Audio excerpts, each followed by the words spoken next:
Good afternoon. Welcome, welcome, welcome. Thank you so much for joining me here today on this live stream. So, if this is your first time joining me, then a huge warm welcome to you.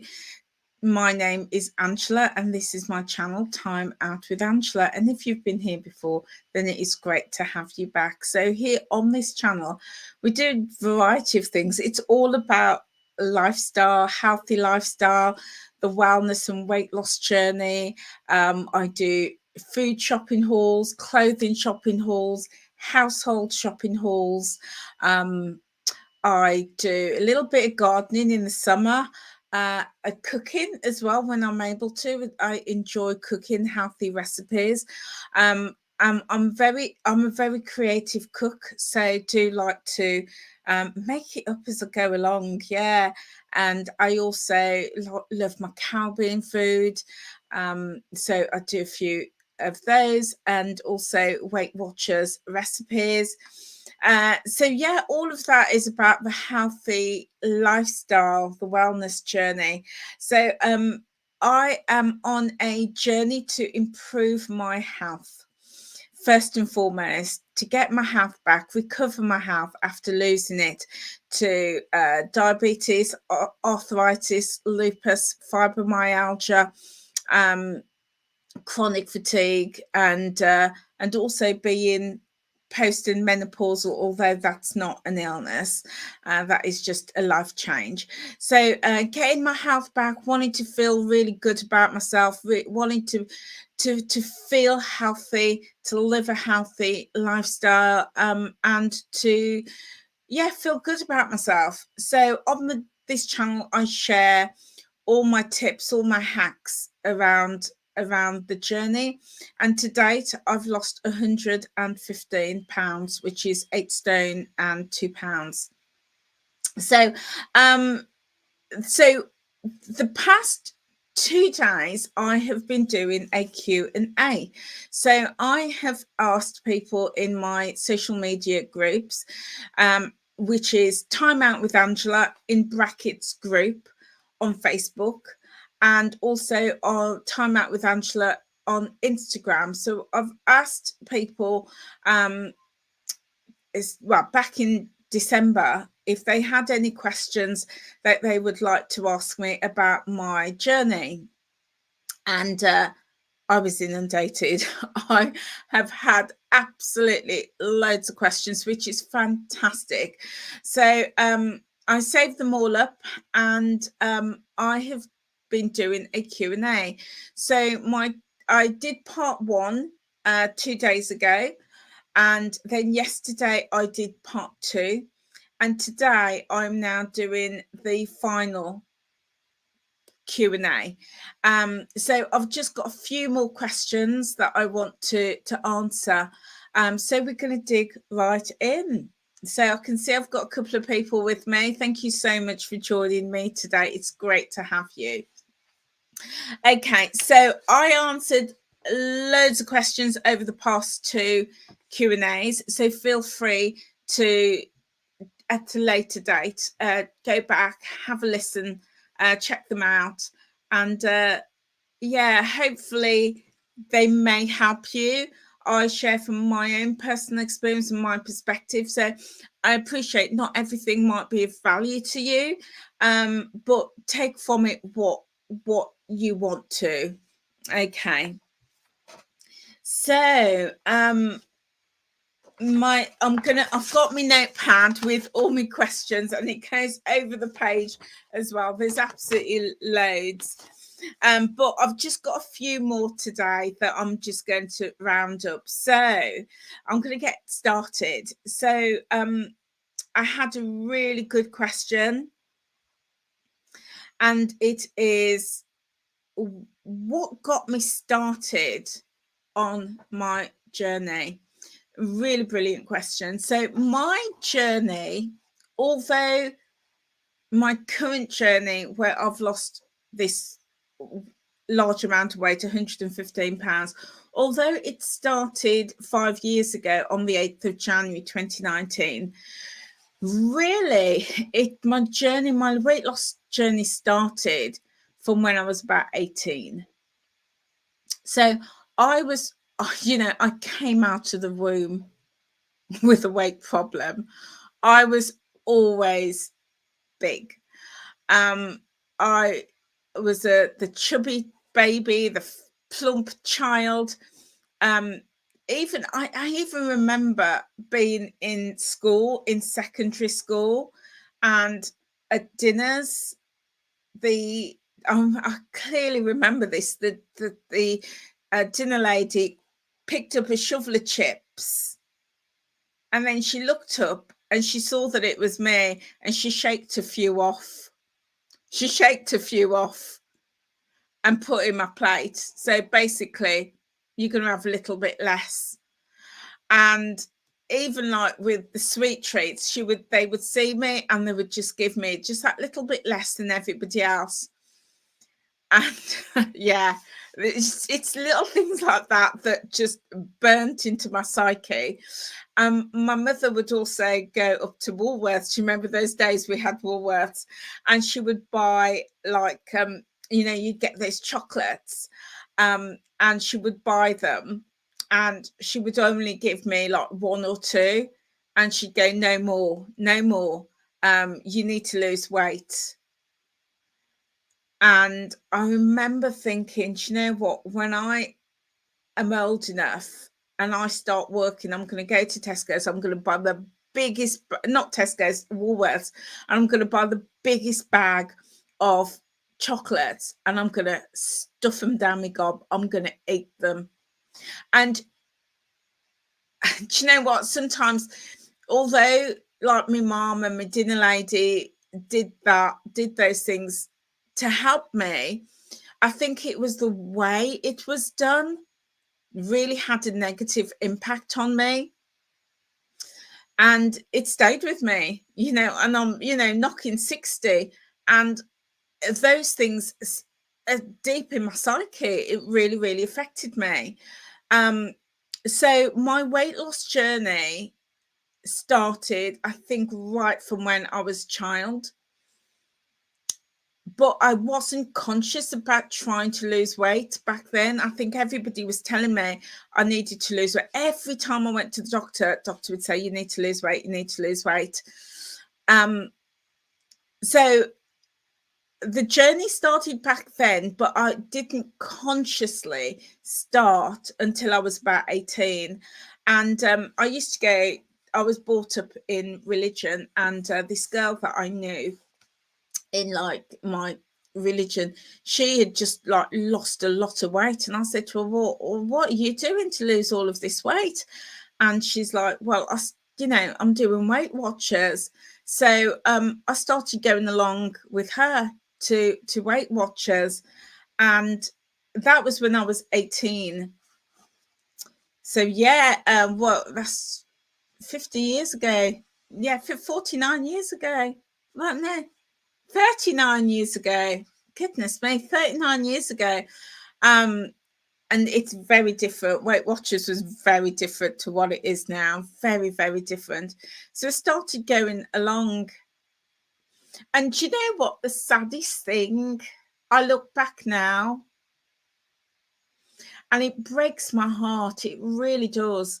Because when I look back now and I look at photographs of myself as that teenager, as that child, as the 18, 19-year-old, what I see now is a healthy, beautiful, normal weight person. That's what I see now. And I'm working back to that, to being that young woman. I'm working back to that. And it's so strange because back then, because everybody was telling me that I was fat, I was overweight, I believed it. In here, I really believed it. I did believe that I was overweight. And I just think how much damage people did to me psychologically, telling me that I was constantly telling me that I was overweight, that I was big, I was fat, I needed to lose weight. And I look at those photos now and I'm like, I can't believe it. I'm like, if I was that size now, I'd be so happy. I must have been about a size 12, 14. So, yeah, roughly about the size I am now. And I look at that girl back then. That girl did not have a weight problem. Did not have a weight problem. But that constant talk that I needed to lose weight, that I was overweight, made me believe that I had a weight problem. And yeah, and it just grew and grew. My weight problem, my weight challenges grew and grew and grew back then. From then. So yeah, it's crazy. It's absolutely crazy. It actually breaks my heart. It actually breaks my heart when I look back at photographs of me. I've got a photograph where me and my friend, we went to Yugoslavia. It was the former Yugoslavia. And I look at that girl then, and I'm in the sea in a pair of leggings with a white t-shirt. And because back then I believed I was fat, I would wear baggy clothes. So I've got this baggy t-shirt on. It was the 80s. I've got my 80s necklace, my 80s earrings on. And I look and I think, oh my God, Angela, you were thin.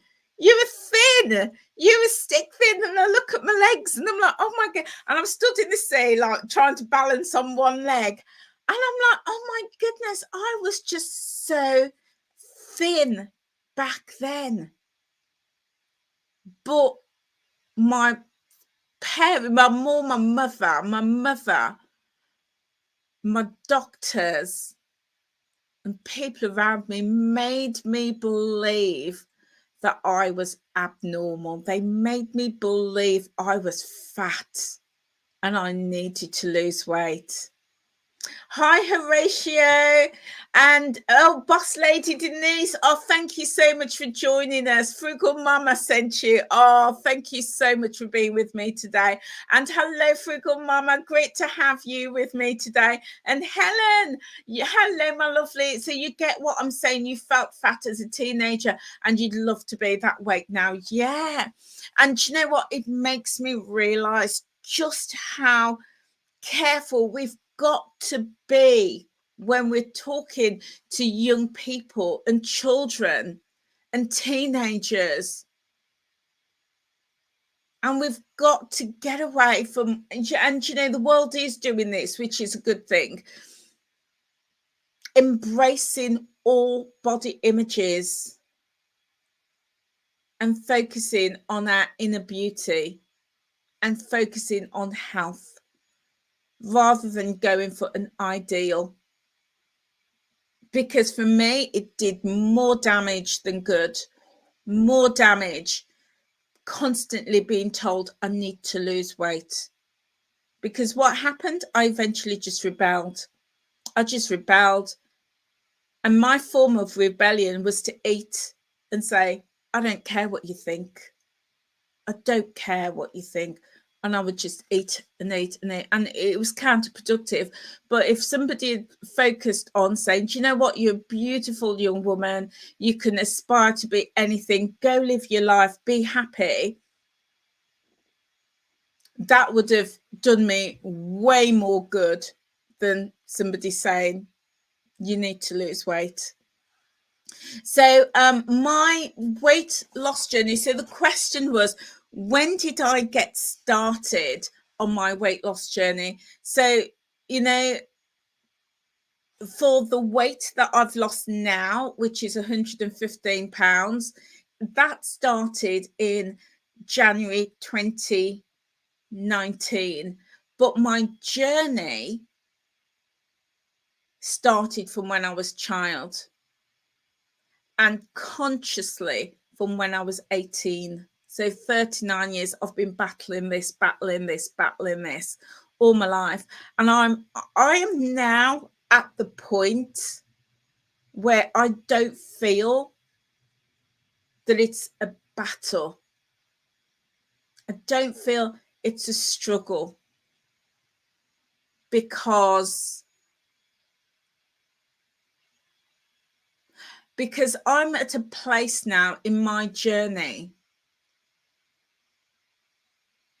where I've learned, and I am learning about healthy living and healthy lifestyle. And you know what? It's really, really interesting. But this morning in my day job, I had a conversation with somebody. It was so interesting because they said that they have lost 1.5 inches off their waist this month, and they're now running up and down the stairs much easier. But the scales hasn't shifted at all for them. And I said to them, which is more important? Is it that you've lost inches and you feel good, or would you have preferred to have seen the number on the scale shift? And, you know, she said, in all honesty, she has been conditioned to see the number on the scale shift, and has been conditioned to be happy with that number. And I was like, I get it. I totally get it, because I'm following the Weight Watchers plan. And for over 60 years, Weight Watchers and every slimming club out there, Slimming World, Jenny Craig, Zoom, Noon, every single one of them has conditioned us without us even realizing it. They've conditioned us. They've conditioned us to see the number on the scale as important.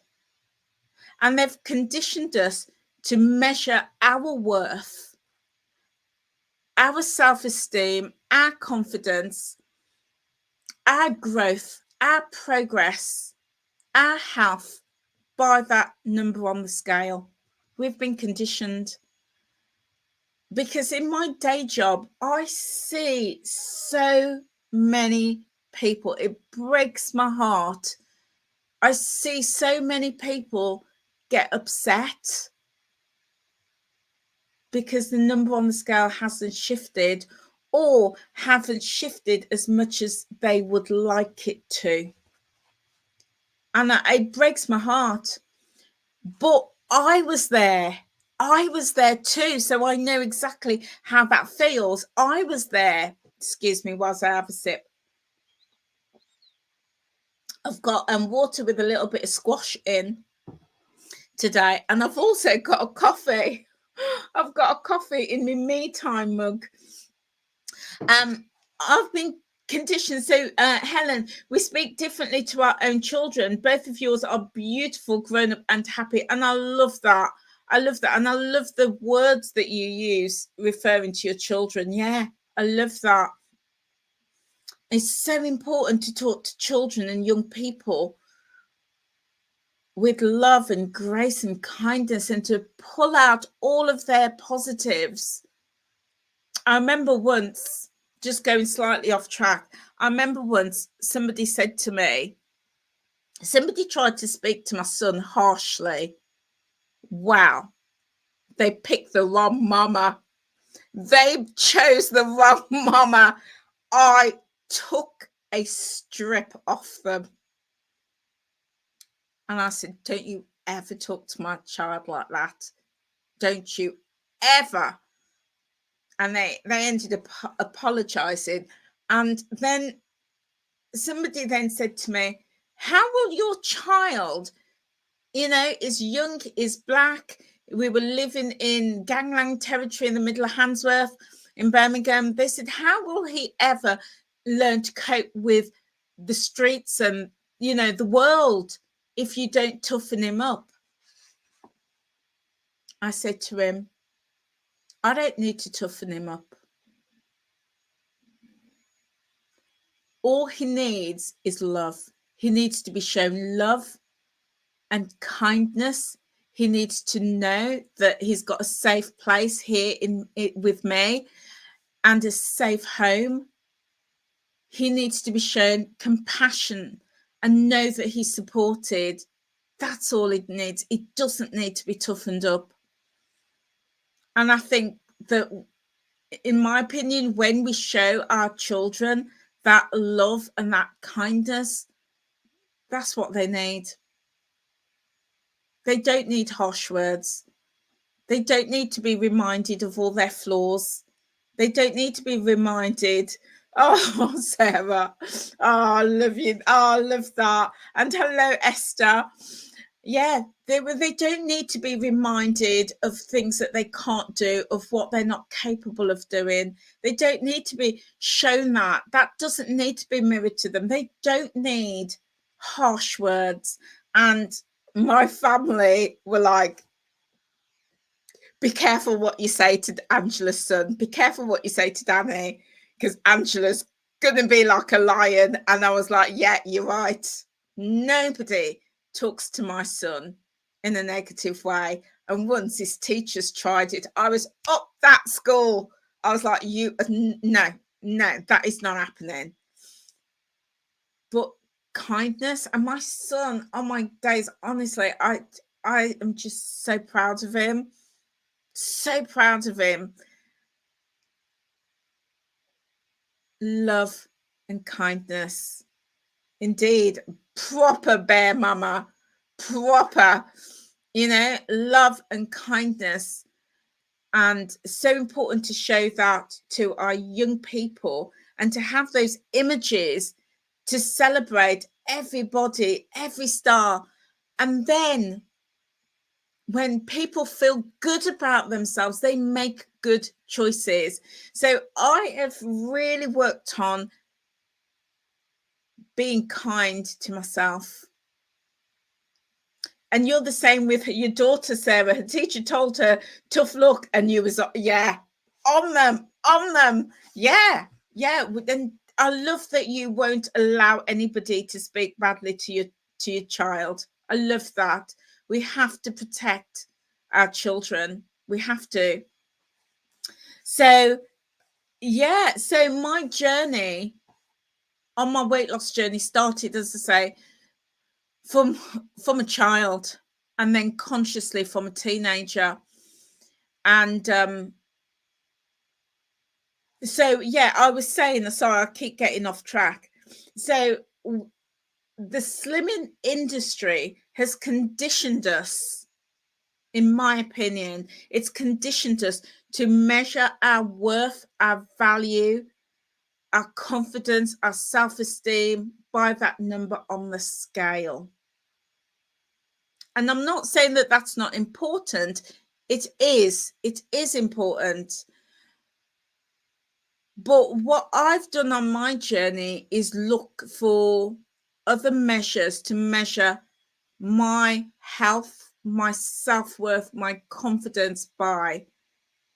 And it breaks my heart when I see people having a meltdown because they've not lost as much weight as they wanted to, or they've stayed the same. So when this lady said this morning that she'd lost an inch and a half, I was like, that is awesome. Absolutely awesome, even though the scales hasn't shifted. And, you know, as a community, we were helping her to see, and she was absolutely fine with that. She was really, really happy with that and saw that as a massive win, and said that she's trying to shift that mindset to say it's not all about the number on the scale. And she's looking at some of those non-scale victories, because when you've got those non-scale victories, the number will shift. It will shift. But for now, celebrate. You've lost 1.5 inches off your waist. Your shape is changing. Your mindset's changing. Your self-esteem is changing. You could get up and down the stairs easier. And one of the things for me was when I could bend over and tie my shoelaces without my belly getting in the way. That was a massive win for me. I've never been able to do that.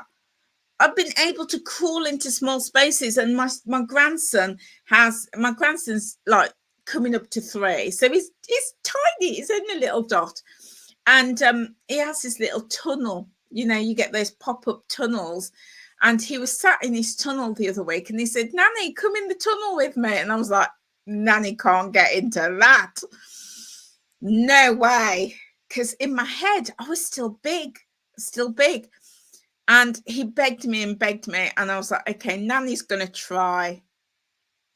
And do you know, I got on the floor and I crawled through that tunnel like butter slid off a knife.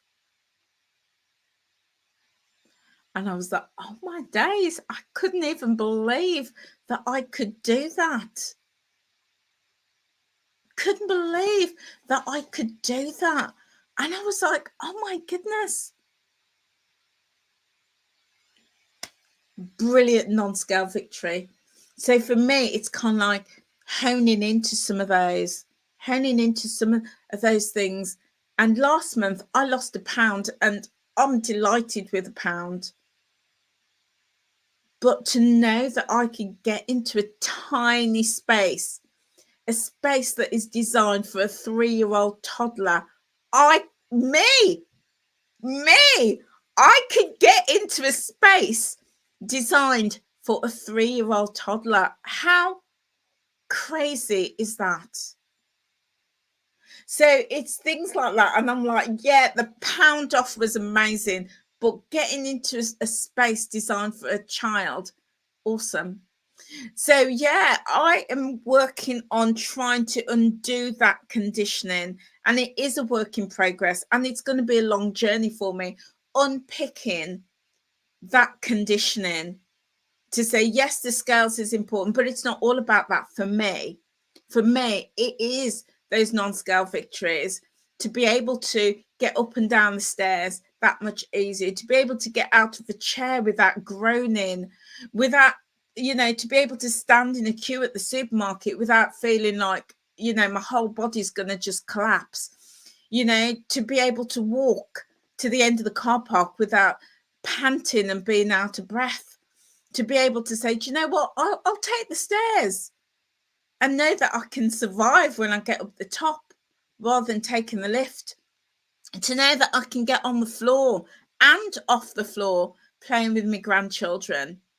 All of those little things are fantastic.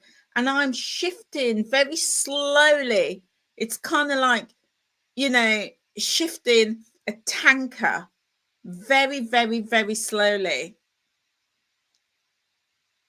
Shifting that mindset to say, yes, the scales are important. I don't want to ever minimize those. They are important, but I'm not going to get hung up if 1 month I stay the same, or 1 month I gain a little bit of weight, or 1 month I don't lose as much. So yeah, it is that mindset shift. So Esther, you're flying back to the States next week, and you tend to be hard on your kids. Now you just need to let it go. Yeah, I hear you. And you know what? Sometimes that is about how we were raised. Because I see that with my brothers and sisters, they can be hard on their children, but that was about learnt behavior. They learnt that from my parents. But you know me, guys, you know me. I'm a thinker, and I never take anything at face value.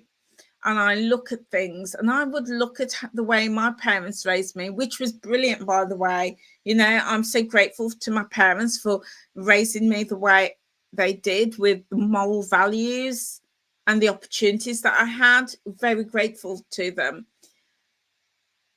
They were raised from parents and grandparents and great-grandparents who lived through very, very, very difficult times in the Caribbean. through enslavement. And I say that because it's my great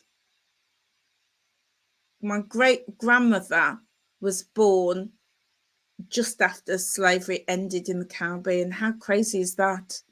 My great grandmother, my mother, my grandmother. Yeah, my great grandmother was born just after slavery ended. So my great grandparents were born in slavery. And those were tough times. And some of those behaviors that they lived through and experienced has been passed down. So there is this culture of tough love. There is this culture of tough love. And I remember growing up and my parents showing us tough love. And then my brothers and sisters showing their children tough love. And I looked and I thought, nah, that ain't working for me. I am not showing my son tough love. There has to be a different way. So yeah, we learn. So that is a long-winded way of answering what got me started on my journey. I know, honestly, I will get to the point, but I hope you're finding this interesting, my thoughts. So as I say, consciously started my journey when I was 18, 39 years ago. And it was because I believed I was overweight. And if those seeds that had been planted from when I was a child hadn't been planted, if I was shown kindness and compassion and love and spoken to and told lots of positives about myself, I would never have believed up here that I was big. And so I started when I was consciously when I was 18. And, I didn't have a lot of weight to lose, maybe 2 stone, 2.5 stone to lose. And I look back at pictures and I was like, girl, you were so beautiful and, a regular weight, nothing wrong there. But because I believed it, I went on this very detrimental, self-destructive journey, trying to correct a problem that was never there. And that led me ultimately to being over 10 stones heavier. And I mean 10 stone heavier from when I started. Yeah, it's very sad, very sad. And then in 2019, that's when I rejoined for the final time and lost to date 8 stone of that. So yeah, it's been a journey, but yeah, kindness, I think is the lesson I'm taking from that.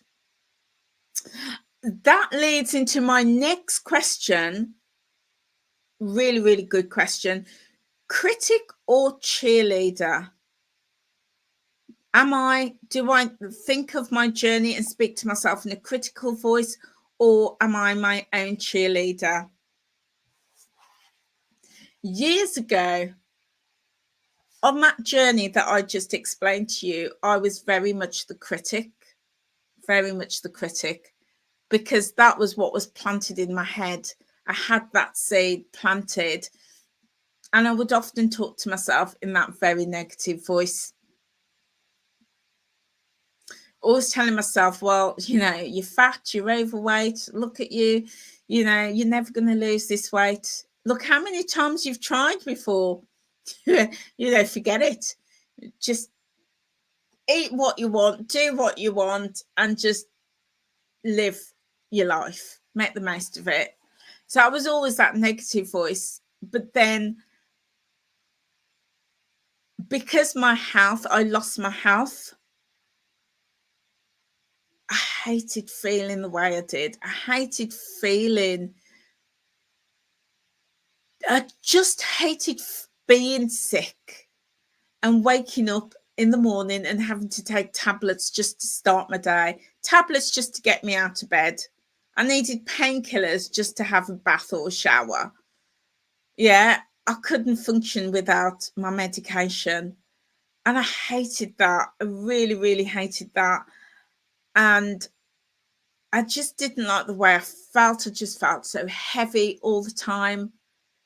Not just physically, but emotionally and mentally, I just felt heavy. I just hated that I couldn't walk to the end of the street without being out of breath. I hated having to go to the doctors. At one point, I was in the doctors once a month and to see at the hospital every 3 months. And I had 2 different consultants. I was under 2 different departments. My life was just seeing the medics, and I'm very grateful to them, but it was no life for me. I hated that I couldn't be the fun. And now I am the fun nanny. My grandkids know that anytime nanny's coming over or they see me, we're in for fun. I'm all about the fun. And it makes me sad that I couldn't be like that with my son, because I was just too sick. I was just too sick. So I hated that. I hated being like that. And I hated just seeing my life just rolling by and me not enjoying it. So all of those things made me think, do you know what? I've had enough. I'm going to do something about this. And then came the breaking point. It was the Christmas 2018, and me and my son were enjoying Christmas, and we set all the food out, all the treats. We had the chicken wings, we had all the snacks and everything all laid out on the coffee table, and we lined up the movies we were going to watch, and we're there comfy in the sofa. And after about 4 or 5 hours, I think we watched 3 movies. I remember that day crystal clear. We watched 3 movies, one after the other, and all this food were gone, just munching on them. And then at the end of the night, I couldn't get out of the sofa. My body absolutely ached. Every muscle, every fiber, every joint, every sinew in my body hurt. And I couldn't get out of the sofa. And my son literally, when I say literally, he literally braced himself. And you do this to pull somebody up, because that gives you more strength than if you're doing that. And he did that, and he pulled me out of the sofa, and it broke my heart, because I was like, I have got to a point in my life where I'm just so heavy, I can't even get out the sofa. I struggle to get up to bed. I struggle to get in and out of the bath. I was just like, I just don't want to live like this bit anymore. And what example am I giving to my son? I was like, no, today's the day. So on the 8th of January, when Weight Watchers reopened, I was like, that's it. I'm doing this. So that is what started me on my journey. Yeah.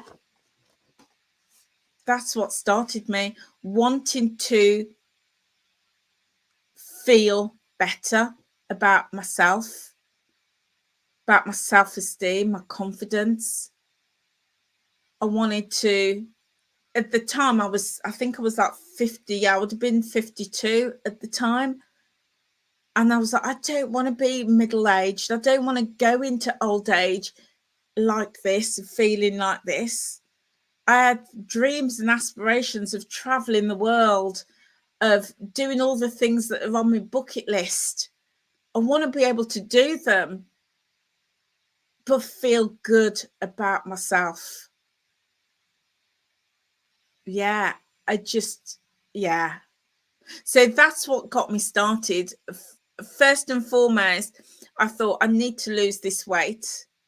But then after being on my Weight Watchers journey for a while, realised, no,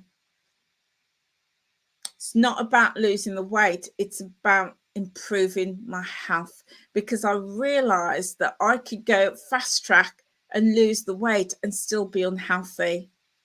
And I didn't want that. I'd rather be healthy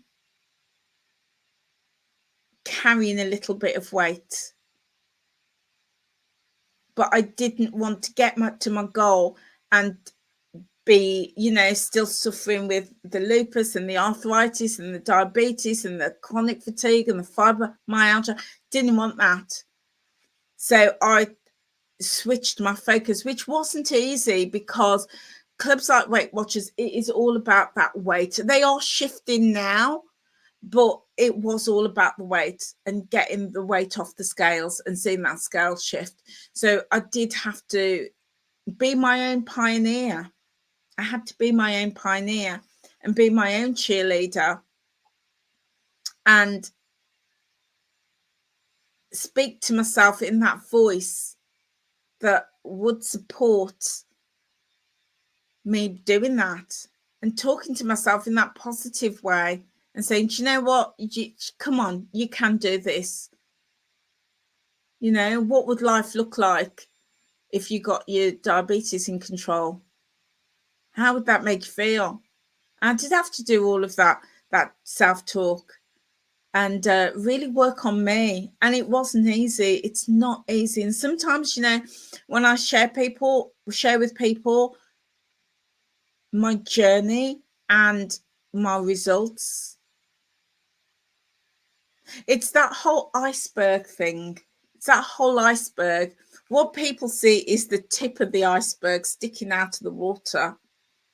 And people are like, oh my God, that's amazing. You've lost all this weight. How fantastic. Next question. How long did it take you?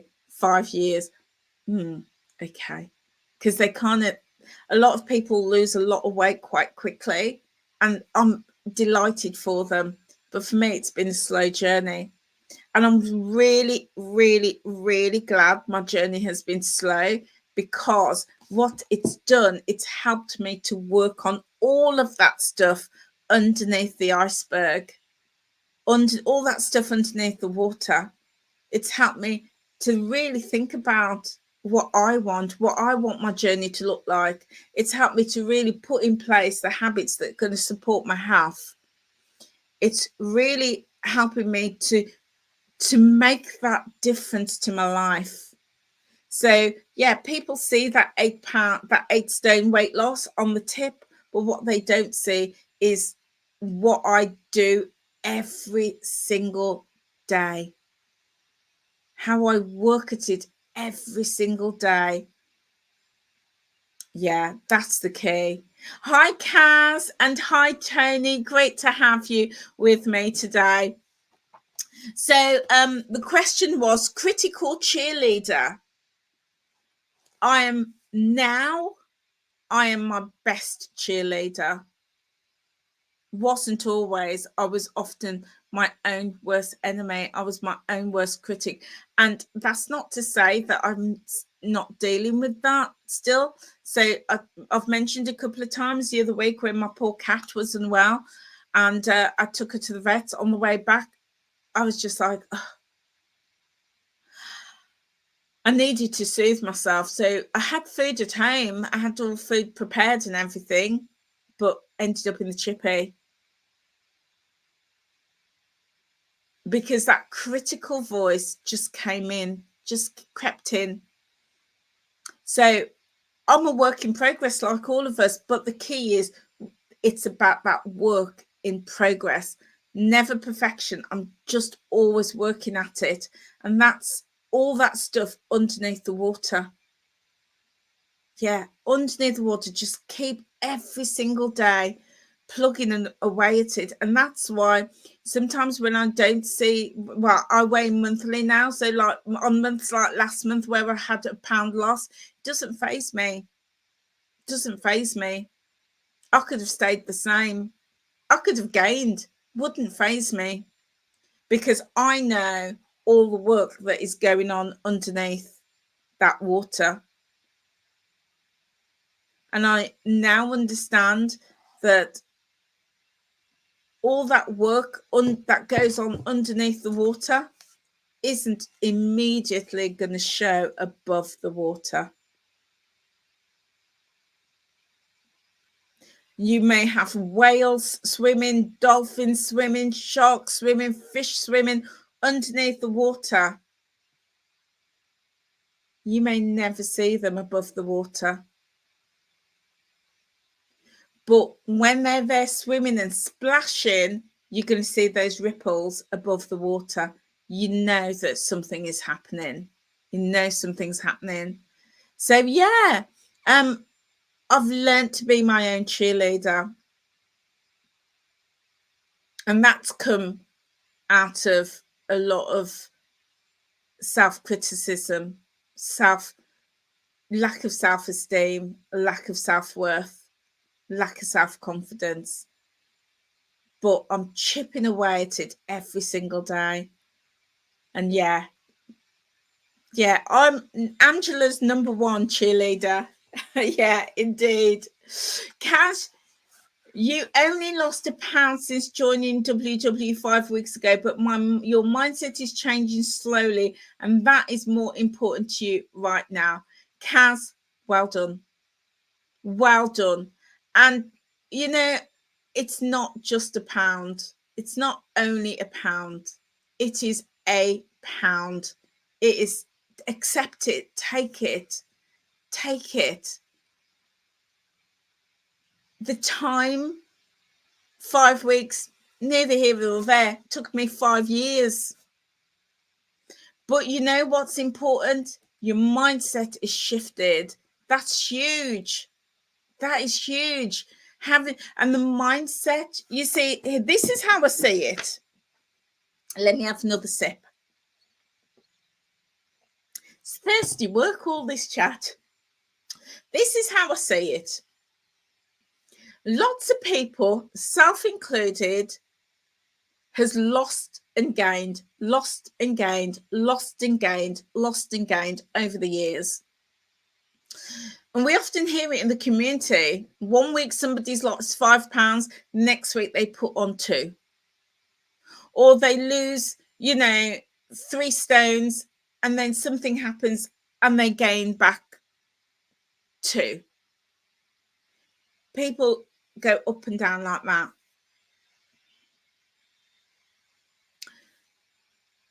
When you work on your mindset, when you work on your habits, when you develop habits and you have them grounded in place, that is what's going to help you to lose the weight and keep it off and prevent you from doing that yo-yo.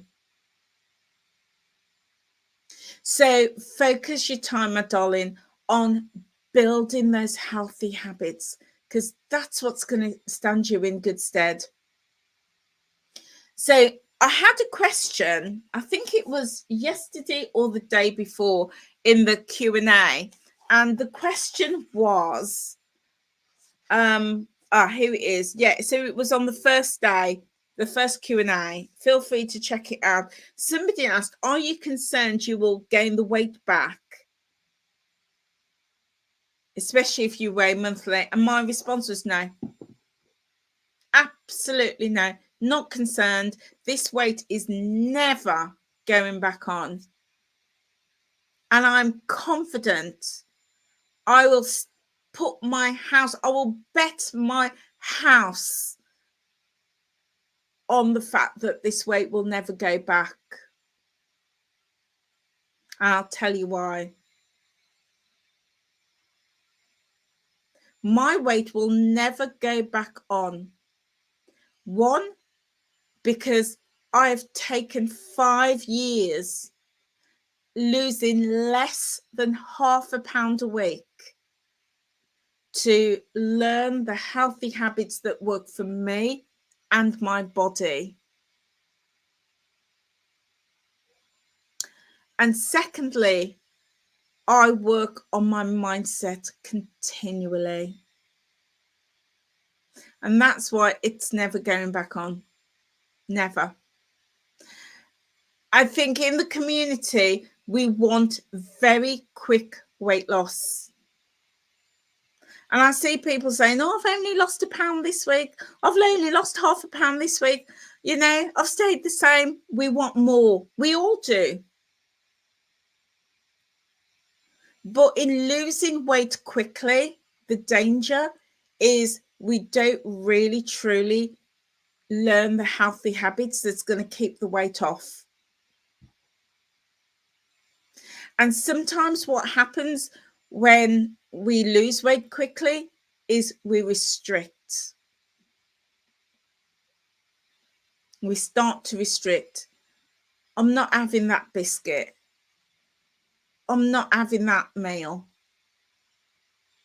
I'm not going to have this. I'm not going to have that. We restrict. Restricting is never going to teach you healthy habits. Never. Never, ever. So when you learn those healthy habits, that's what's going to keep the weight off. So take your time, Kaz. Don't worry about the numbers. Don't worry about the weeks. Focus in on learning the healthy habits that work for you and your body. Because that's what's going to help you to lose the weight and keep it off. Yeah. So, Tony, we are all different to how much weight we lose. Our bodies are all different. Yeah, indeed. Indeed. We're all different. But as I said, it is the healthy habits, that's going to get you not just where you want to be, but it's going to keep it off. And you're right, Tony. When we lose weight quickly, we can. And, you know, it's not always a hard and fast rule because, as you say, our bodies are all different. So somebody losing weight quickly may just have a different metabolism, may have a different lifestyle. And therefore, they can lose it quickly and keep it off. But however we're doing it, it's about learning those healthy habits and not restricting. It's when we restrict, that's when the weight goes back on. And sometimes I hear people say, oh, I'm not ever having chocolate again. And then all of a sudden they have a massive binge and they gain the weight. They lost the weight because they restricted. And then when they can't live up to that restriction, they binge and the weight goes back on. So yeah, it is interesting. So learn those healthy habits, my darling. You were doing well. And it's because I have spent so much time learning those healthy habits, finding out what's right for me, that I am now at the point in my journey where I can, well, I don't have to track. I've chosen not to track. I haven't tracked since September. But that's working for me because I know the habits that work for me. I can't tell you what habits will work for you. I can't tell you what habits are going to work for anybody else. All I know is those are the habits that work for me. And because I know the habits that work for me, I don't want to track. I've stopped tracking and I'm still losing weight. I've lost 15 pounds since I've stopped tracking because that works for me.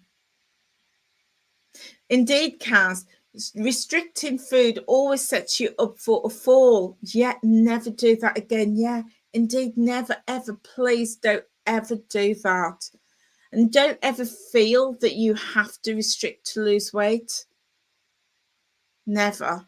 It's not healthy. It's not good for our mindset. And that's why it's, you know, sometimes when I see people in our community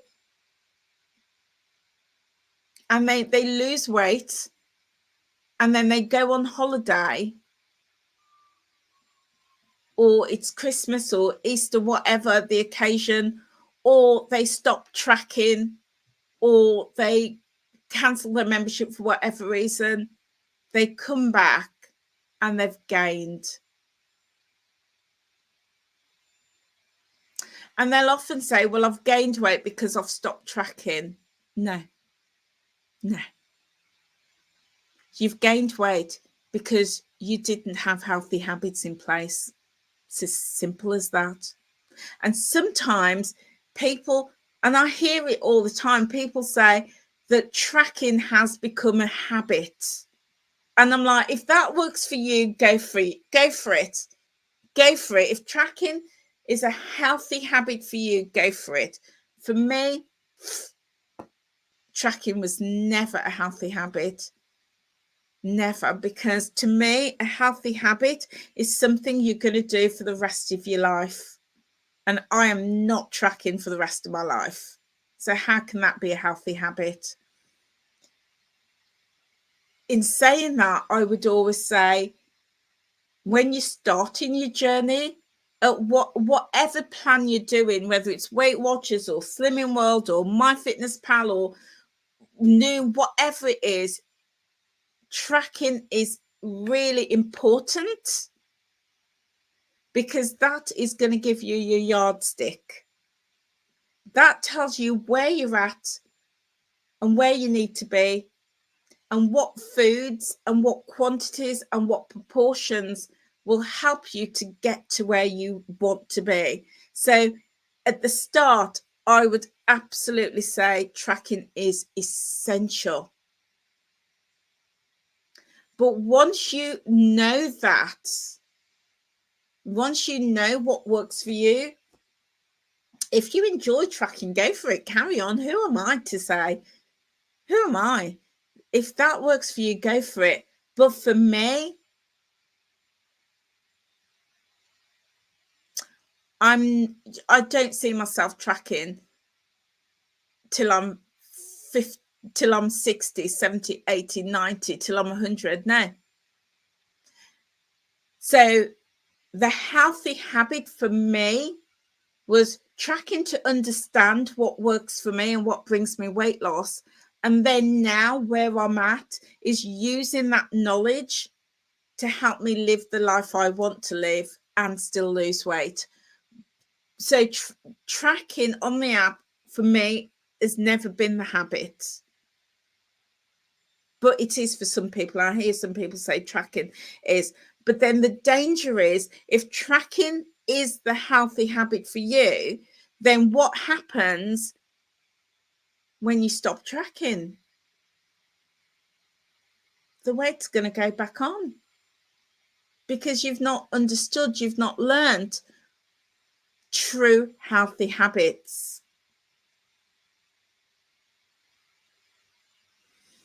So I think that there is the danger of tracking becoming a crutch. And when that happens, then when we cancel the membership because of hard times, or we go on holiday, or we can't track, it's kind of like, well, what do I do now? How do I know what to eat? How do I know what portions is right for me? And we see that all the time in the community. People stop tracking, the weight goes back on.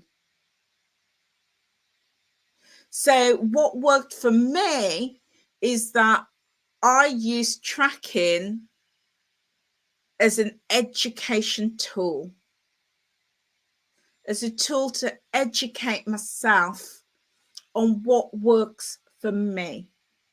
The foods, the type of foods, the quality of the food, the portion sizes, the time that I eat. I use that as an education tool. And that became the habit. All of those things became the habit, rather than saying, I need to track. I remember somebody said yesterday, I heard somebody say that if they put their phone down, they're completely lost. And I was like, wow, wow. Yeah, it just made me think. It just made me think. Yeah, interesting. So, Kaz, you need to start tracking properly again to help you learn those healthy habits. Go for it. Go for it. Definitely go for it.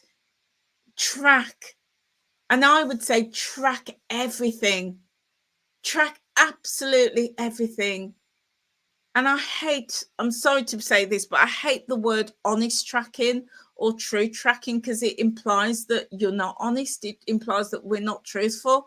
Just track. Just track everything. Yeah, track everything and find out what works for you. What brings you weight loss success?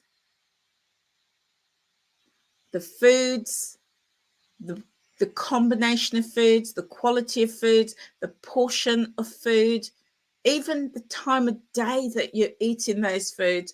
What brings you success? I know that if I eat late in the evening, I can't sleep. I learned that through tracking.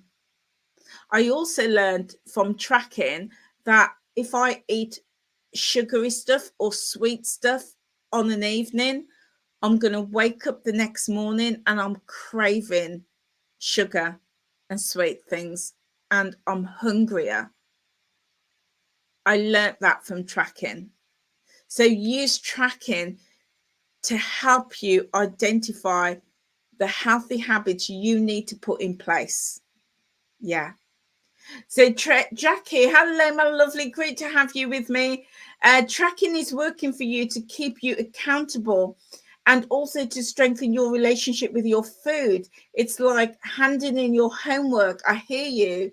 It isn't an ordeal for you, whereas meal planning is. Yeah. And you know what we find, our Achilles heel. Some people love tracking and it works for them. Go for it.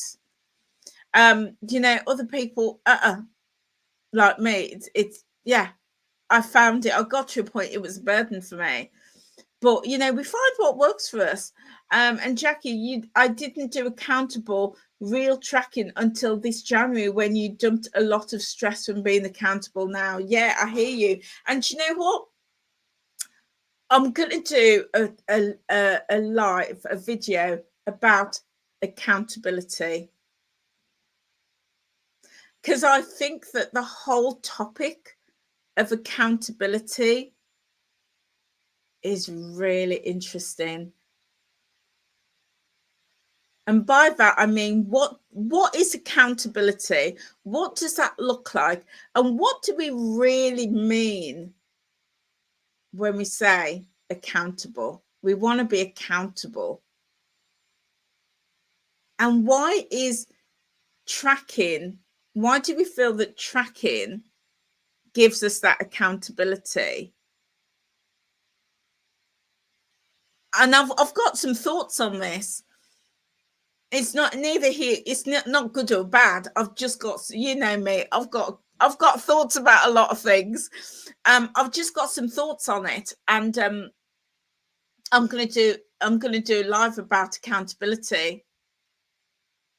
Yeah. So, Jackie, for you, it's acknowledging what you've eaten instead of trying to think that you didn't. Yeah. Yeah.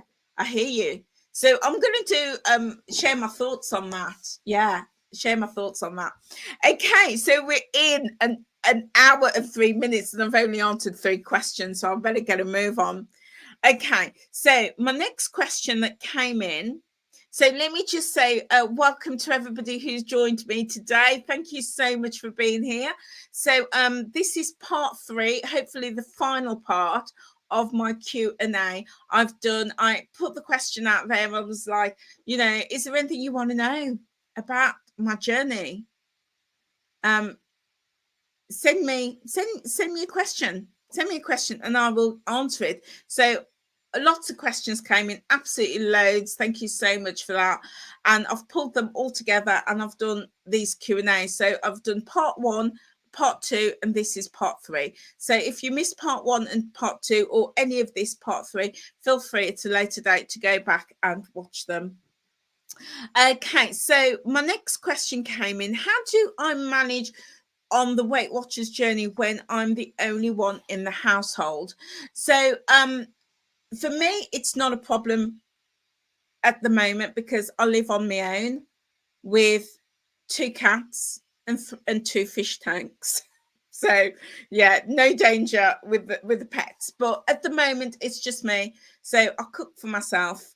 But when I did live with other people, the way that I approached it was simply this. And you know me, I like to keep it simple. They're eating what I cook. End story. End of story. You're eating what I cook. You're eating what I buy. If you don't like it, go get your own. Simple. Simple.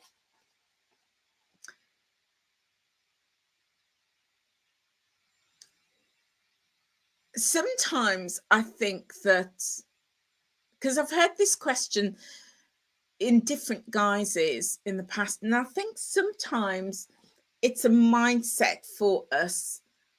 And I think that sometimes we think that we're on this Weight Watchers journey. We need to make things Weight Watchers friendly. And by the way, there's no such thing as Weight Watchers friendly. What is that? What is a Weight Watchers meal? I posted in my Facebook group a couple of weeks ago some focaccia bread, and it was beautiful. It was somebody had designed it with looked like flowers in a field with. It was beautiful, and they'd used things like decorated it with peppers and onions and herbs. It was beautiful, and I posted and made the schoolgirl error, and I posted and I said, I need to make one of these Weight Watchers friendly. And a member said, what's that? She said, there's no such thing as Weight Watchers friendly. It's bread. And I was like, she's absolutely right. There is no such thing as Weight Watchers friendly. It's food. End of story. You know, and you just build it in, you plan it in. So no such thing as Weight Watcher friendly. And I often see people on, like, just generally in different Facebook groups say, I need some Weight Watchers recipes. What's that? What's that? It's just a recipe. So I think that sometimes it is a mindset shift. And we think, I've signed up to this plan. I've signed up to Weight Watchers. I need to have Weight Watchers food. I need to do follow Weight Watchers recipes. And because within this little box of Weight Watchers, it's like, well, unless it's got Weight Watchers on it, I can't have it, which is nonsense. And then the other thing is, because I'm following Weight Watchers, oh, that was my daughter-in-law. I'll call her back in a minute. Yeah, because I'm on Weight Watchers, it's almost like the mindset becomes crippled, and it's like, well, I'm now following Weight Watchers. I can only eat this, which is restriction. I can only do that, which is restriction.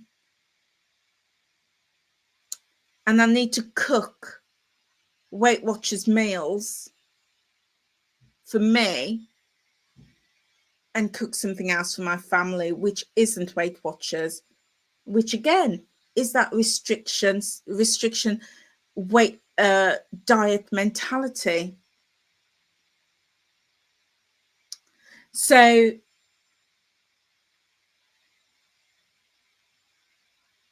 I just think, just shift that mindset. Don't even get on board with that mindset. Cook food. Make a recipe. If it's a recipe from, I don't know, Pinch and Arm or, Jamie Oliver, cook it, make those smart swaps, manage your portions, track it, and enjoy it along with your family. If you have that takeaway, manage your portion and enjoy the food and build it in. Build it in using your, the plan to help you to do that. Your points, your rollovers, your dailies, your weeklies, your fit activity, all of that. Build it in. So yeah, I just think that it is very much that mindset that food is food. We need to choose our food carefully. That's going to, in my opinion, support and nourish us, but also food that we love and food that we enjoy. Not start thinking about the Weight Watchers friendly, because that doesn't exist. And yeah, just build it in. So that's how I would answer that question. How do I manage the Weight Watchers journey when I'm the only one in the household?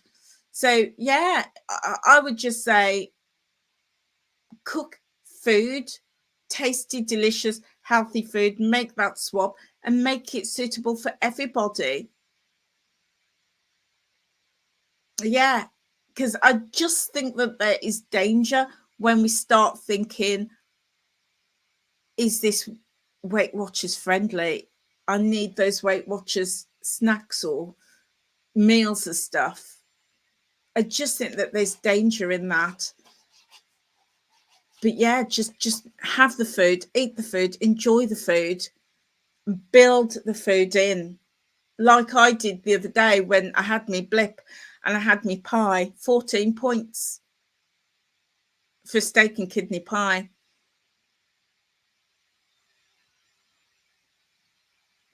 The journey, I'm not going to put 8 stone back on because I had a steak and kidney pie. You are not going to put, your weight back on just because you enjoyed food and it took you over your points. Doing that consistently, well, yes, I agree.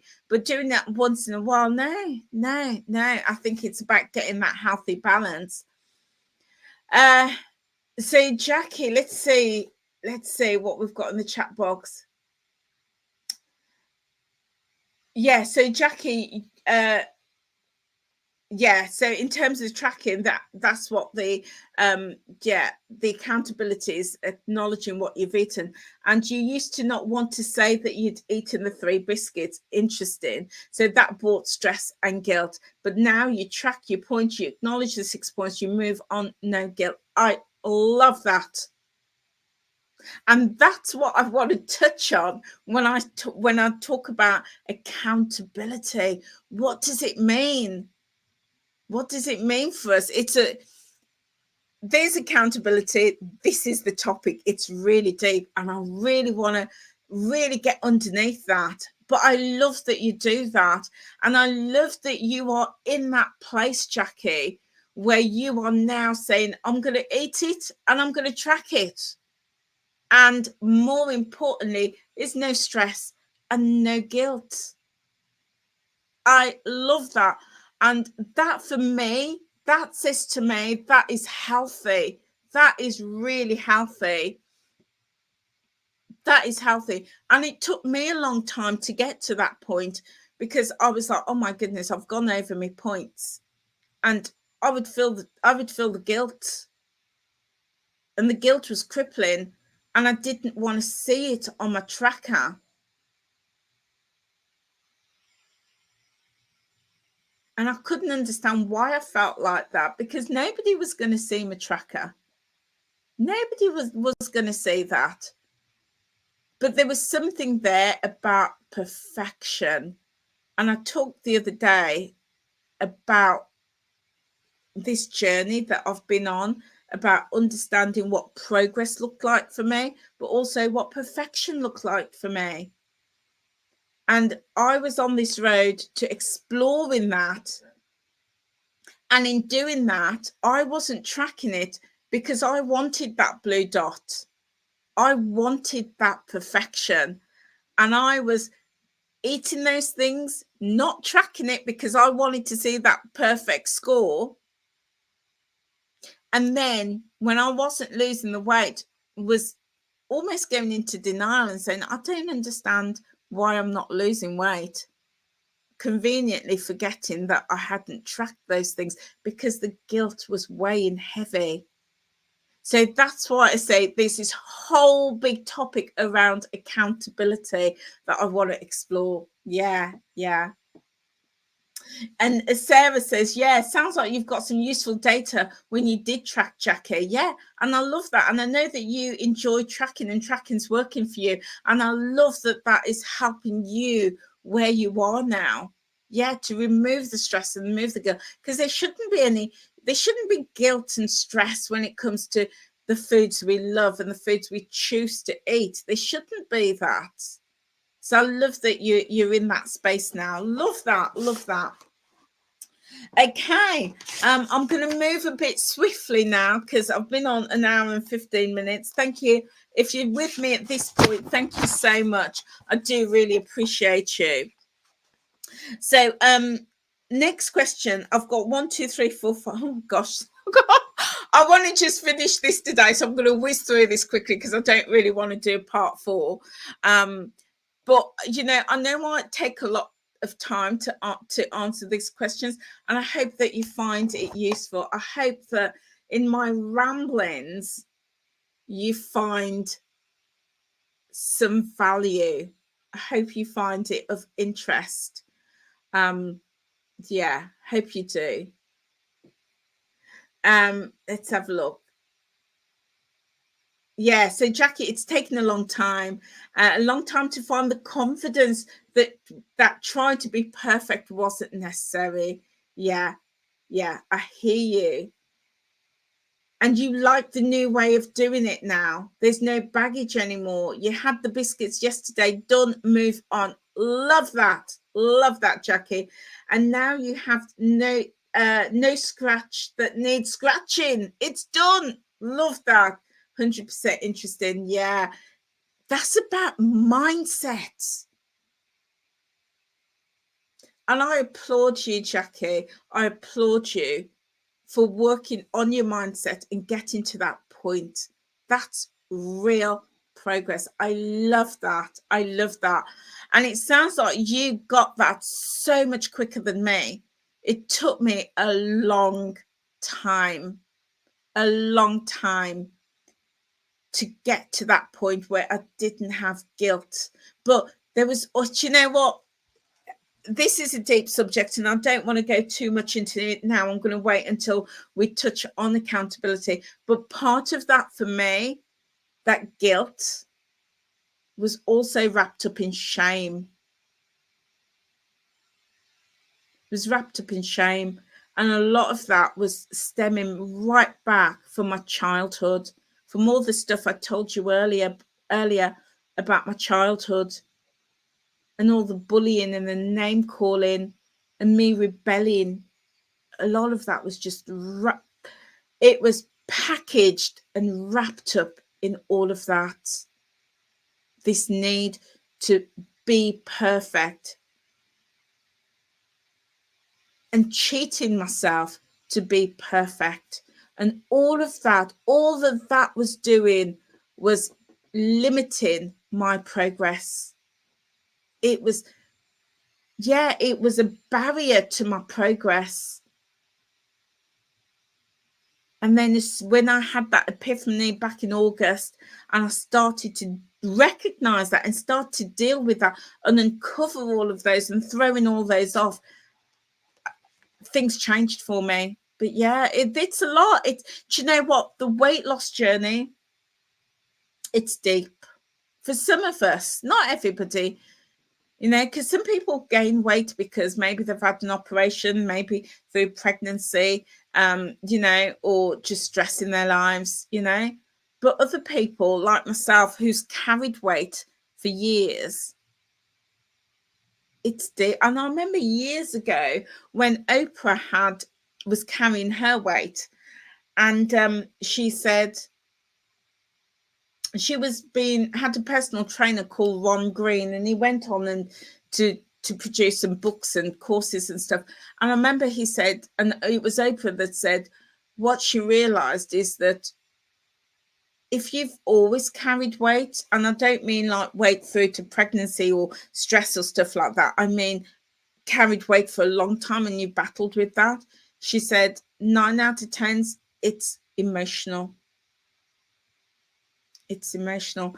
And there was on the Weight Watchers app, there was a podcast. It's one of the podcasts. Was it there that I heard it? I'm sure it was there that I heard it. Or it might have been somewhere else. But I was listening to a podcast and it said that when we carry weight, I listened to so many podcasts, guys, I forgot where it was, but I'm sure I found this person via the Weight Watchers podcast. And I think I might have gone on and listened to another podcast that they did. But if I find it, I'll post it. And she said that this person believed, she was a holistic therapist, and she believed that when we carry weight all our lives, or the most of our lives, it is emotional. And the work that she did, she could look at somebody, see where their weight was, and know what emotional baggage they were carrying. And I just thought that was interesting. And I don't know what I think about that. But I do agree from my own experience that when we carry weight from years ago, from childhood, maybe from teenage years or early adult, and if we've always carried it, it's emotional. And I would, you may disagree with me, but for me, I totally agree with that. I know in my case it is. So yeah, on Kaz, you had bullying too, even as an adult. I'm so sorry to hear that, my darling. I'm so sorry to hear that.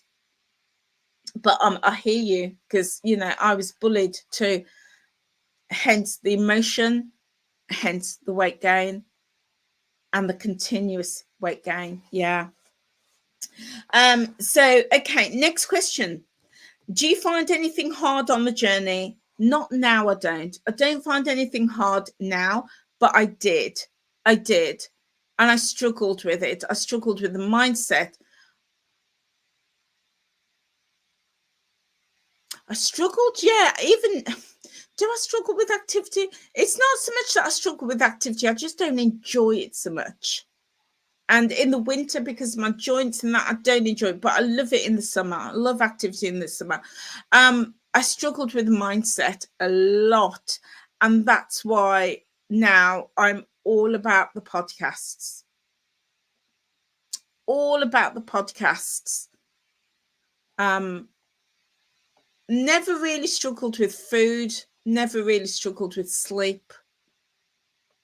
Struggled with my self-awareness. Struggled with my self-esteem and my self-confidence. But yeah, those are my struggles. But I'm so much better now. So much better now. So I did struggle with them. I am a work in progress, and I'm probably about 80% better on all of those than I ever was. So yeah, continually, but not as much now do I struggle. How did you approach having a large amount of weight to lose? Great question. It was daunting at first. When I came back, and excuse me, and I stepped on those scales, and I realized how much weight I had to lose. My first thoughts were, it ain't gonna happen. I'm not gonna lose this weight. It's not gonna happen. But giving up was never an option for me. And then the first couple of weeks when I gained weight, all of that negative that critic came up and said, see, told you, you can't do this. You can't do this. And all those negatives that I've been told in my childhood, you'll never do this. You'll never lose weight. You can't do anything. You're not good enough. All of that came up. But giving up was never an option for me. It was never an option. Because for me, it was literally life or death. Life or death. And I had a son, and I was not going to leave him motherless. So it was hard. It was hard when I looked at that. But then I just thought, you know what? I did go through those stages where I started calculating, because Weight Watchers had told me if you lose a pound, you could lose between 1 and 2 pounds a week on this plan. So I started thinking, well, if I lose a pound a week, that's 52 pounds in a year. If I lose 2 pounds a week, that's 104 pounds a year. Okay, I'm going to go for that. So I was setting myself up, thinking like that, trying to do the calculations. And then I thought, okay, that's not going to happen. Okay, I'm going to go for 2 stone in a year. I'm going to go for half a pound a week, because that's 2 stones in a year. I can do that. Again, I was still setting myself up. And every time I was like, okay, let me just go for a pound a week. I can lose a pound a week. Come on, Angela. Go for a pound a week. But if you lose half a pound, that's great. Let's just go for that. I was still setting myself up. And every time I set myself up and I didn't achieve that, I was reinforcing all of the critical voice. I was just reinforcing that. So I got to a point where I just thought, you know what, forget it. I'm just going to go for health. Not going to go for the weight loss. I'm going to go for health. And that's when I started on this trajectory of exploring foods, because not all food is equal, guys. Not all food is equal. I'm going for health, and I'm going to look at the foods that's going to nourish my body, support my body. Foods that were whole foods as well. And I started going for that, and started thinking about improving my health. And when I started looking at my journey like that, it was no longer a weight loss journey. It was no longer, I need to lose weight. I need to get a pound off this week. I need to lose half a pound. I'm not going for like, you know, the 3 stone in a year. When I shifted that focus and started thinking, I'm going to improve my health. Oh, you got to go to work, Kaz. Oh, thank you so much. Enjoy your day, my lovely. Enjoy your day. And yeah, come back and watch the replay at any time, my lovely. But have a lovely day. Oh, and thank you, Esther, for the love. Yeah. So when I decided to go for health, it all changed. All changed for me. Yeah, all changed. But yeah, that's how I tackled that mountain, that 10 stone mountain, is going for health rather than focusing on the weight. Because I was in a community that was just so focused on weight loss, and that worked for them. That worked for them, and everybody is different. That worked for them, and I celebrated and I supported, and I was happy for them that they wanted weight loss. But I got to a point in my personal journey, weight loss was the tip of the iceberg. It was only the tip of the iceberg. And what I realized was what was happening underneath the water was more important than the tip of the iceberg. And everything that was underneath the water would eventually reflect itself at the tip of the iceberg.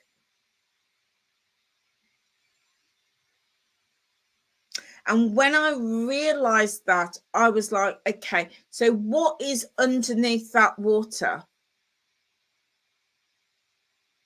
It's those habits, all of those healthy habits. That's what's underneath that water. And as long as I'm working on those healthy habits, eventually it's going to show at the tip of the iceberg. So that's when I shifted my focus, because the tip of the iceberg was limited. That was only 1% of who I was and my journey. And I, for so long, was focusing on that 1%. And my self-esteem, my confidence, my belief system was all caught up in that 1%. And as I'm saying it now, it sounds the most ridiculous thing in the world that I would hinge everything on that 1%. And I would value myself by that 1%. So when I realized that, I got to work on the 99%. Got to work on the 99%. And when I started to do that, the 1% was being reflected. Yeah. So there you go, guys. That answers how did I approach losing a large amount of weight? And I still have about 2 stone left to go. How do you deal with special occasions? I deal with special occasion. I think I touched on this yesterday, if not the day before. So in part 1 or part 2, special occasions is any other day. Any other day makes no difference to me. Valentine's was yesterday. Somebody asked me, did you have a Valentine's meal? Yes, absolutely. Every day is Valentine's Day to me. Eat well. Always enjoy my food. No different. Christmas came and went. Yeah, nothing, I enjoyed it. But I wasn't eating like I used to eat before. I didn't buy the things I used to buy before. I just made sensible choices because that is who I am now. I'm working on the 99% of me. So, yeah, absolutely no different. If we go out for a meal, I don't think it's kind of like, I often think like, years ago, I think I smoked for like 2 weeks. And then, trying to be cool. And then I just ditched it because I thought I can't afford it and I don't enjoy it. And no, it's not for me. But if I go out with my friends now, I wouldn't just think, oh, they're smoking, so I'm going to have a cigarette. I wouldn't do that. I haven't smoked for like 40 years. Why would I want to do that? That's nonsense. It's because I've got a new healthy habit. I've dropped the habit of smoking. And it's like that with food and occasions. I don't think, oh, well, it's Christmas. I'm going to go back to the way I used to eat because it's Christmas.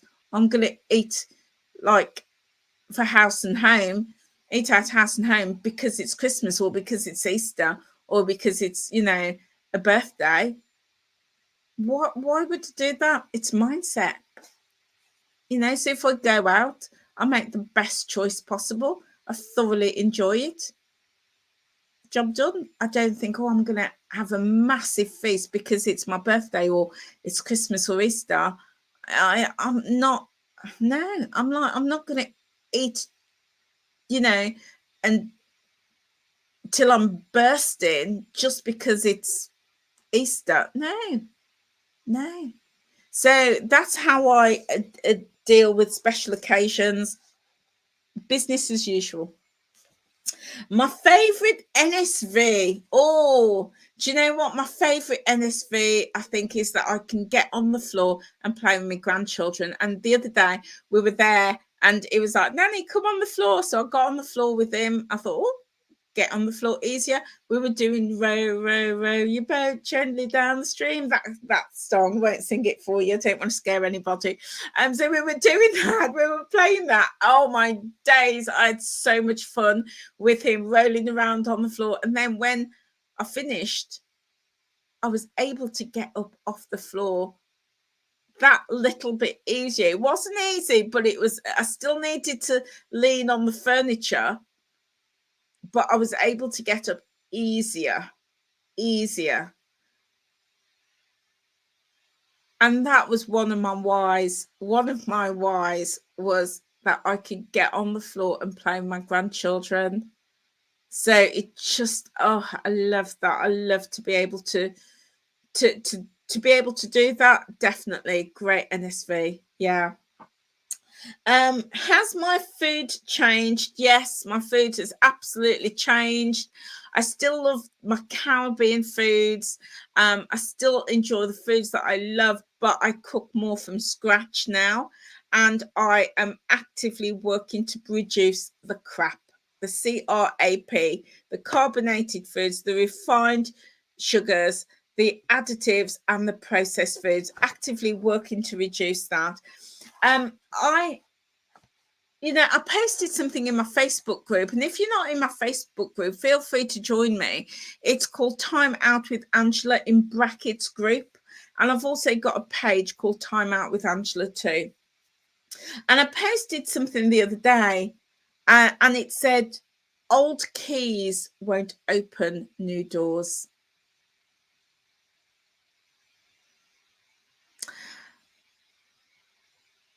And I think that has been true for me. When I started my journey, I wanted to open new doors, but I was using the old keys. I wanted to keep the things that made me overweight. I wanted to eat the things that kept me overweight. I wanted the same lifestyle that made me overweight. And then there's another saying that goes, nothing changes unless nothing changes until something changes. And I realized I wanted the best of both worlds. I realized I wanted my cake and to eat it, so to speak. And I realized that if I'm going to not just lose weight, but if I was going to change my life and improve my health, I had to do something different. It's kind of like saying to a smoker, you can improve your health and your lung quality, and you can keep smoking. It's like saying to an alcoholic, we're going to free you of your alcohol addiction, but you can still keep drinking. And I looked at it in those terms and I thought, I've got a sugar addiction. I've got a food addiction. And whilst you can stop smoking and whilst you can stop drinking, you can't stop eating. But I realized that I could change the foods that I was eating. And I was living a lot on ultra processed foods. And I'm not knocking convenient foods, because I still eat convenient foods because that's what they are. They're convenient. And they do taste nice, but nowhere in the quantities. There was one time I didn't even cook. I've always been a good cook, but there was a period in my life I didn't cook. Everything that we ate went in the oven or in the microwave. Didn't cook. And I realized that that also contributed to my poor health and my weight gain. So when I started my journey, because Weight Watchers say nothing is off the table. And I totally get why they say that. I get that. But for me, that was just too broad. It was too broad, because I took that as, if nothing's off the table, I could still eat the foods that made me sick. I could still eat the foods that made me fat. I could still eat the foods that made me gain 10 stone. And I was doing that.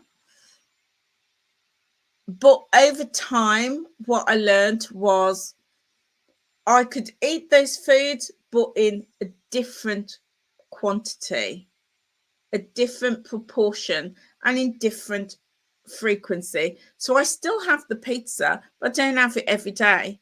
I still have that steak and kidney pie. Don't have it every week. I don't even have it every month. Yeah. But I was having that all the time, even when I started my journey.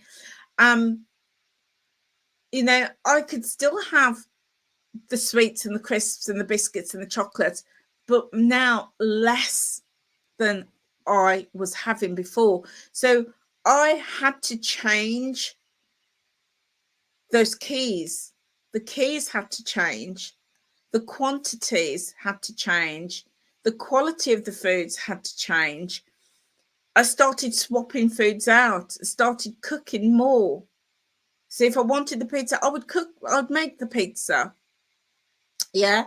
If I wanted the fried chicken, I would have the fried chicken, but I'd cook it myself. Not all the time, but sometimes, because sometimes, you know, I do want a KFC. You know, sometimes I do want a McDonald's. I do want a pizza from Pizza Hut, you know, and I built it in. But I was just learning new keys, because those old keys weren't working anymore. So yeah, I did have to change my food. I had to change some of the ingredients, but more importantly, the portion sizes and the frequency of those foods I had to change. Oh, now this is a really interesting question. Would you ever leave WW after Weight Watchers after doing so well? So a great question. So this is where I stand. Weight Watchers is a tool. The same way that my coffee is in my mug, my coffee's gone cold. The same way my coffee is in this mug. I'm using the mug as a tool to hold my coffee so I can drink it. My water bottle is a tool so that I could put water in it so I can drink it and stay hydrated. The same way that my kitchen scales is a tool that I could weigh my food to support me. The same way my car is a tool that I could use my car to get out and about.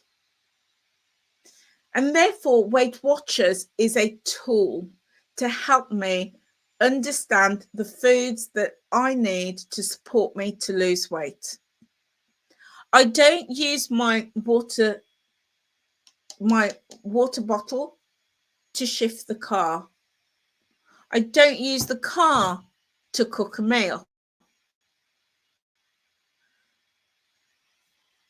Everything has its place. Sometimes I don't use this coffee mug. Sometimes I use this one. This one was from this morning. This one was my latest one. Yeah. It's a tool to serve a purpose. This mug was in my cupboard. Haven't used it for months because I've been using other mugs. I've got a massive mug collection, by the way. I've got a mug problem. I've got a massive collection. All right. Don't use this every day. I use something else. So you get my point. Different things are used for different purposes. So Weight Watchers has been a tool to help me to get to this point in my journey. It's been a very useful tool to help me with my mindset.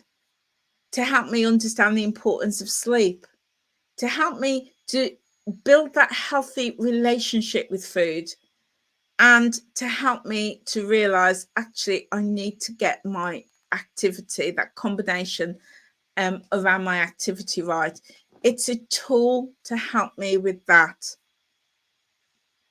Will I always use this mug for my coffee? No. Sometimes I want to use this mug or a completely different mug. Will I always keep my car? I've had it for a long time, but I'm looking to change it because it's no longer serving the purpose. Will I always stay with Weight Watchers? For now, I will. Will I stay in the future? I don't know. I may get to a point where I just think, I know what I need to do to live a healthy lifestyle, to build a healthy lifestyle. And the Weight Watchers plan is no longer serving me. I'm being honest. I'm being absolutely honest. So for now, for the past 5 years, it has helped me. Will it help me in the future? I don't know. What I do know is that it's helped me to really understand me and my journey to the point that I no longer need to track, and I'm still losing weight. I've lost 15 pounds since September, since I've stopped tracking. That's telling me that I am now, once I was like that with it, now I'm kind of like loosening that. I'm growing my wings. I'm getting independent. And just like a child no longer needs, like my grandson, he no longer needs, his carry cot, the Moses basket. He's outgrown that. He's now in a pushchair. He outgrew that.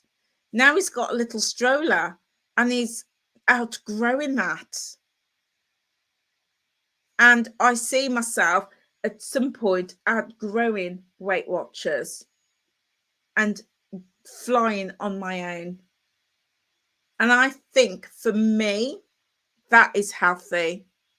That is healthy for me. You've got to go now, Horatio. That is absolutely fine. Thank you so much for being with me. I've got to wrap up as well because I've been on there nearly 2 hours. Goodness me. And Esther, self-love is the way to go to eat and to be able to live and be free. I totally agree with you. So that is where I'm at with Weight Watchers. Still very much a part of it. Still use my app for lots of different things. But yeah, I'm outgrowing it. And I'm comfortable with that. I do have one more question, guys. But it's a big question. That's why I put it last. It's a big question. It is the secret. What is my secret to weight loss? It's a big question. So what I'm going to do, I'm going to leave it here for now, and I'm going to answer that question on my next live tomorrow. Tomorrow won't be a Q&A. Because this is now the end of the Q&A. I will just build that into my my topic tomorrow. In fact, we'll do that tomorrow. Tomorrow it'll be the secret to weight loss. Yeah, Tony, you got to go. Yeah, see you later. Thank you so much for being with us today. We'll do that tomorrow. Another live tomorrow. I will pop it in the Facebook group what time I'm going live, but I imagine it'll probably be about maybe about 10:30, 11 o'clock tomorrow. But guys, if you are at this point, thank you so much. I've been here for nearly 2 hours. Thank you so much for being with me, and I hope that I often say that there is no medical professional advice. This is my experience. So no advice is intended. This is purely for entertainment purposes. But I hope that something, you've been with me nearly 2 hours, I hope something I've said resonates with you. And if it doesn't, if nothing resonates with you, then that's fine. That is fine, because I'm not here to give you any advice. But I hope that something resonates with you and it helps you on your journey. But guys, thank you so much for being here with me. If you could give this video a like, that would be brilliant. Also, leave me a comment on the when it gets posted. That would be brilliant. And also feel free to share. Feel free to share. But also, guys, the best way that you can help me and to help this channel to grow is to watch another video or another live. And if you could do that, even if it's just one, that would be brilliant. But if you can, just let as many as you can just play. Let it play. Put it in the background as you're cleaning or you're cooking or you're shopping or you're walking. Use this as a podcast. Yeah. And just let it play, because what happens is it helps to build my watch hours, and I'm on the road to 4,000 hours. And we're just over halfway there, just over halfway. So if you could support me in that, I would be ever so grateful. Guys, my daughter-in-law has been calling me. I need to go and answer and call her back, and then I'm going to go have something to eat. I've got to take the cat to the vet as well, and then I've got work tonight. So whatever you are doing, have a wonderful, wonderful, wonderful afternoon. And thank you so much for being here. And I will see you very soon. Take care, guys. Bye.